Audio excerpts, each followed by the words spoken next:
பிரதமர் நரேந்திர மோடியின் ஆட்சியில் ரயிலில் பயணம் செய்வது தண்டனையாக மாறியிருப்பதாக காங்கிரஸ் மக்களவை உறுப்பினர் ராகுல் காந்தி விமர்சித்துள்ளார். இந்திய ரயில்களின் நிலையை சுட்டிக்காட்டி காங்கிரஸ் மேனாள் தலைவர் ராகுல் காந்தி தனது எக்ஸ் பக்கத்தில் காட்சிப்பதிவை ஒன்றை வெளியிட்டார். நாளுக்கு நாள் அதிகரிக்கும் மக்கள் தொகை, முன்பதிவு செய்யப்பட்ட பெட்டிகளில் கூட இட நெருக்கடி ஆகியவற்றின் காரணமாக ரயில்வே துறை மீது சமூக வலைதளங்களில் பல்வேறு புகார்கள் குவிந்து வருகின்றன.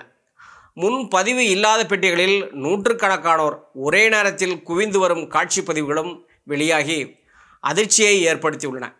இந்நிலையில் இது குறித்து காட்சிப்பதிவு ஒன்றை வெளியிட்டுள்ள ராகுல் காந்தி, நரேந்திர மோடியின் ஆட்சியில் ரயிலில் பயணம் செய்வது தண்டனையாக மாறியிருப்பதாக விமர்சித்துள்ளார். பொது பெட்டிகளின் எண்ணிக்கையை குறைத்து எலைட் ரயில்களை மட்டுமே மோடி அரசாங்கம் ஊக்குவித்து வருவதாக குற்றஞ்சாட்டியுள்ளார். மேலும் பிரதமர் மோடி அவரது கொள்கைகள் மூலம் ரயில்வே துறையை பலவீனப்படுத்தி அதனை அவரது நண்பர்களுக்கு விற்க திட்டமிட்டுள்ளதாகவும் ராகுல் குற்றஞ்சாட்டினார்.